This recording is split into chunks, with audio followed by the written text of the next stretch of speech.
دیکھیں، تاریخ تو ایسی سلطنتوں سے بھری پڑی ہے جو بنے اور پھر مٹ گئیں، لیکن کچھ ہی حکمران ایسے گزرے ہیں جنہوں نے دنیا کا نقشہ ہی بدل کر رکھ دیا۔ آج ہم بات کریں گے ایک ایسے ہی عثمانی سلطان کی جس نے کچھ ایسا کر دکھایا جسے لوگ ناممکن سمجھتے تھے، یعنی 1000 سال پرانی سلطنت کا خاتمہ۔ تو ہم دیکھیں گے کیا کیا۔ ہم شروعات کریں گے ایک نوجوان سلطان کے جنون سے، پھر دیکھیں گے کہ تاریخ کا وہ مشہور محاصرہ آخر ہوا کیسے۔ اس کے بعد بات ہوگی اس شہر کے زوال کی اور کیسے اس کی راکھ سے ایک نئی سلطنت نے جنم لیا، اور آخر میں ہم دیکھیں گے کہ اس فاتح نے پیچھے کیا میراث چھوڑی۔ یا تو میں قسطنطنیہ کو فتح کروں گا یا قسطنطنیہ مجھے فتح کر لے گا۔ یہ الفاظ سلطان محمد دوم سے منسوب ہیں، اور یہ صرف الفاظ نہیں تھے، یہ ایک ارادہ تھا، ایک جنون تھا، ایک ایسا جنون جس نے آگے چل کر تاریخ کا رخ ہی موڑ دینا تھا۔ تو چلیے شروع کرتے ہیں پہلے حصے سے، ایک سلطان کا جنون، آخر یہ فاتح بنا کیسے۔ سلطان محمد کی شروع کی زندگی کوئی آسان نہیں تھی۔ سوچیں ذرا، صرف 12 سال کی عمر میں 1444 میں وہ پہلی بار تخت پر بیٹھے، لیکن جلد ہی انہیں اپنے والد کے لیے دستبردار ہونا پڑا۔ پھر 1451 میں جب وہ 19 سال کے ہوئے تو دوبارہ سلطان بنے۔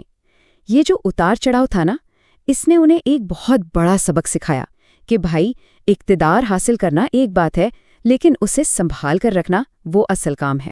لیکن سلطان محمد کو جو چیز سب سے الگ بناتی تھی نا، وہ صرف ان کی تلوار نہیں تھی، بلکہ ان کا دماغ تھا۔ وہ کئی زبانیں جانتے تھے، عربی، فارسی، یونانی، یہاں تک کہ لاطینی بھی۔ انہوں نے سائنس، فلسفہ اور خاص طور پہ جنگی حکمت عملی کو گہرائی سے پڑھا تھا، اور اسی علم نے انہیں وہ برتری دی جو اس دور میں کسی اور حکمران کے پاس سوچنا بھی مشکل تھا۔ لیکن اصل سوال تو یہ تھا، کیا ایک صرف 21 سال کا لڑکا ایک ایسی ایمپائر کو ختم کر سکتا تھا جو 1000 سال سے کھڑی تھی؟ یہی وہ چیلنج تھا جس نے محمد کو فاتح بنانا تھا۔ اور یہیں سے شروع ہوتا ہے ہمارا دوسرا حصہ، وہ محاصرہ جسے روکنا ناممکن تھا۔ دیکھتے ہیں کہ کیسے ایک سلطنت کے خاتمے کی پوری پلاننگ کی گئی۔ دیکھیں، سلطان محمد کا پلان 4 حصوں میں تھا۔ پہلا قدم، بوسفورس کے راستے کو کنٹرول کرنے کے لیے رومیلی حصار قلعہ بنوایا۔ دوسرا قدم، وہ بڑی بڑی توپیں بنوائیں جو شہر کی مضبوط دیواروں کو توڑ سکیں۔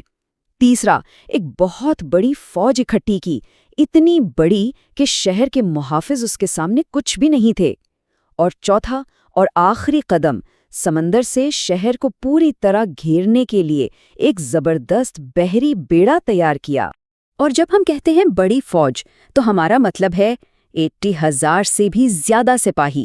ذرا تصور کریں، 80,000 کی فوج قسطنطنیہ کی دیواروں کے باہر کھڑی ہے۔ یہ ایک انسانی سمندر تھا جسے روکنا تقریباً ناممکن لگ رہا تھا۔ اور اب ہم پہنچ گئے ہیں کہانی کے کلائمیکس پر، ایک شہر کا زوال۔ لیکن یہ صرف ایک شہر کا زوال نہیں تھا، یہ ایک پورے دور کا خاتمہ تھا۔ ذرا دونوں طرف کی طاقت کا اندازہ لگائیں۔ ایک طرف تھے سلطان محمد، جن کے پاس 80,000 سے زیادہ کی فوج اور اس زمانے کی سب سے جدید توپیں تھیں، اور دوسری طرف شہنشاہ کانسٹینٹین، جن کے پاس صرف 7,000 کے قریب محافظ اور پرانے زمانے کے ہتھیار تھے۔ مطلب یہ کوئی برابری کا مقابلہ تھا ہی نہیں، اور بائزنطینیوں یعنی ایسٹرن رومن امپائر کے لیے امید کی کرن بجھتی جا رہی تھی۔